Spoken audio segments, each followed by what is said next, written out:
Assalamualaikum warahmatullahi wabarakatuh. Halo Sobat Bonsai, jumpa lagi bersama saya Pak Bino di channel inspirasi semua tentang bonsai.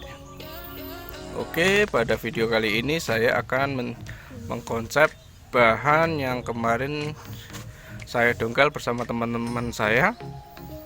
Dan bahan ini adalah bahan serut dengan konsep multi trunk ya. Jadi ini dulunya adalah bahan yang besar ya, kemudian dipotong sama orang, kemudian tumbuh lagi tunas-tunas di sisi-sisinya ya. Jadi membentuk cabang-cabang baru seperti ini. Dalam dunia bonsai ini disebut gaya multi trunk teman-teman. Jadi bukan grouping ya. Kalau grouping itu ditanam satu persatu, kalau ini kan banyak pohon cuma memiliki satu tubuh.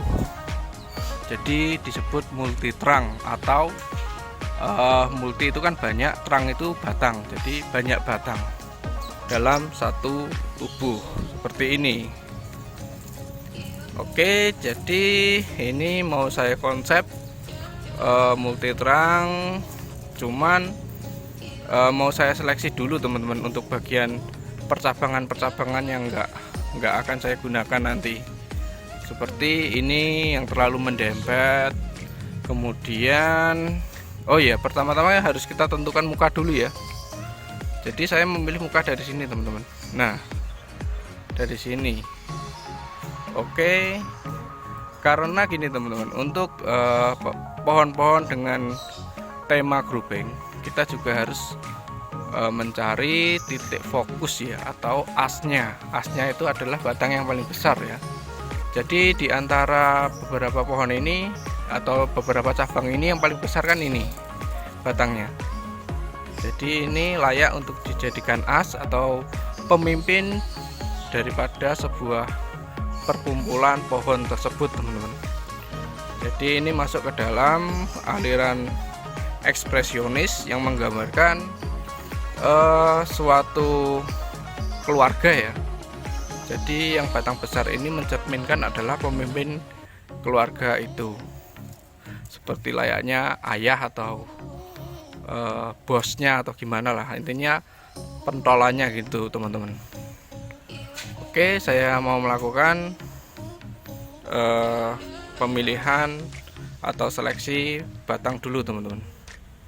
Oke, saya akan mencoba untuk menjelaskan ya, mana-mana cabang yang akan saya hilangkan dan mana yang akan saya pertahankan ya teman-teman. Jadi yang pertama tadi adalah untuk menentukan muka. Jadi saya putuskan menentukan muka dari sini karena alasannya ya, asnya terlihat di tengah ya. Diusahakan asnya itu terlihat di tengah teman-teman posisinya. Semakin ke tengah semakin bagus ya, dan geraknya itu kelihatan tanpa ada yang menghalangi viewnya. Jadi mungkin akan saya hilangkan yang ini teman-teman. Yang ini saya hilangkan karena ini jaraknya terlalu dempet ya. Ini dengan ini terlalu dempet. Kemudian kalau yang ini mungkin yang kecil ini yang saya hilangkan, jadi akan saya potong di sini. Jadi yang ini saya hilangkan agar untuk dimensi ke belakangnya juga kelihatan ya. Jadi untuk tema-tema grouping seperti ini kita juga harus pandai-pandai untuk menata ruang dimensi teman-teman. Bagaimana caranya pohon itu terlihat semua dari depan, dan pohon yang belakang itu juga terlihat. Yang ini maksud saya, yang ini juga terlihat. Jadi yang kecil-kecil ini mungkin juga ada yang saya hilangkan, tapi juga ada yang saya pertahankan ya. Jadi untuk menambah aksen-aksen kecil-kecil, kanopi-kanopi kecil di bawahnya nanti. Jadi untuk memberikan kesan alami ya. Untuk ketinggiannya sendiri juga akan saya kurangi teman-teman. Nah ini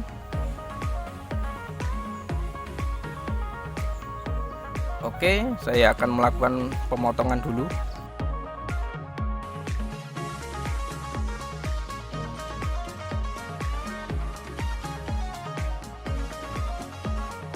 teman-teman. Jadi ini saya rasa sudah cukup saya konsep ya. Jadi atasnya sudah saya potong, dan kemudian kebetulan juga sudah saya bersihkan ya untuk tanah-tanahnya. Dan ini, dan bawahnya tidak lupa sudah saya kerit ya. Seperti ini sudah saya rapikan bekas gergajiannya. Oke, jadi perlu diperhatikan ya teman-teman untuk mengkonsep sementara bahan dongkelan seperti ini ya. Yang pertama itu tentu kita harus menentukan muka dulu.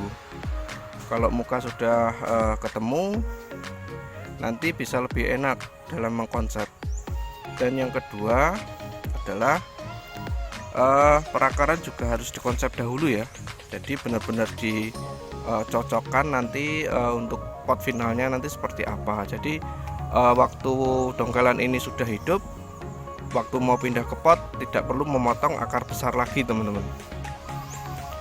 Dan tadi juga, sudah saya ini ya untuk pemilihan as ya. Jadi asnya yang ini. Kemudian perlu diperhatikan juga ada perbedaan cara kita memotong ya. Jadi ini tingginya kan nggak sama ini ya teman-teman. Nah, jadi kalau masalah ketinggian itu tergantung dari besaran batang itu sendiri teman-teman. Jadi logikanya semakin besar berarti semakin tinggi. Jadi yang kecil-kecil ini saya potongin agak bawah ya,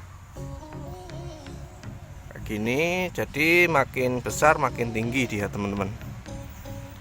Oh ya, untuk ini kan sudah banyak yang saya buangin ya. Jadi sudah kelihatan ya teman-teman untuk ruang dimensinya. Jadi gunanya seleksi batang kemarin adalah membuka ruang dimensi juga ya. Jadi kalau kita perhatikan dari sini, batang yang belakang pun kelihatan ya teman-teman. Meskipun hanya tidak terlalu kelihatan, cuma kan masih terlihat lah intinya. Jadi ini memberikan kesan kalau pohon ini memiliki kedalaman ruang teman-teman. Oke, jadi kurang lebih seperti ini ya. Jadi untuk ketinggiannya juga tidak saya terlalu tinggi, kita serasikan dengan besaran batang ya teman-teman.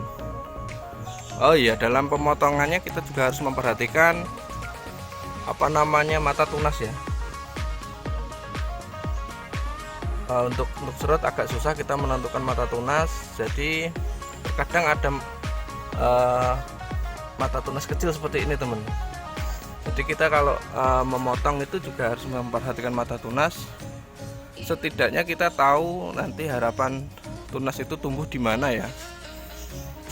Yaitu dengan cara melihat mata tunas seperti ini teman-teman. Nah ini kan mata tunas ini.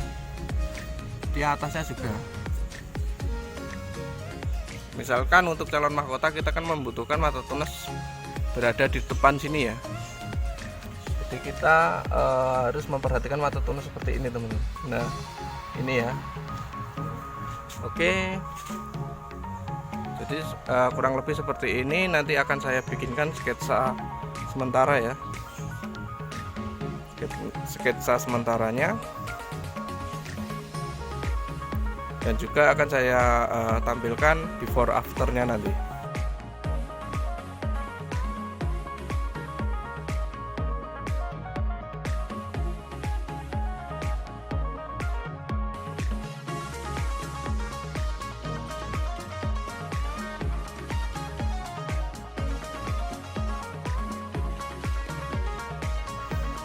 Jadi terima kasih sudah menonton.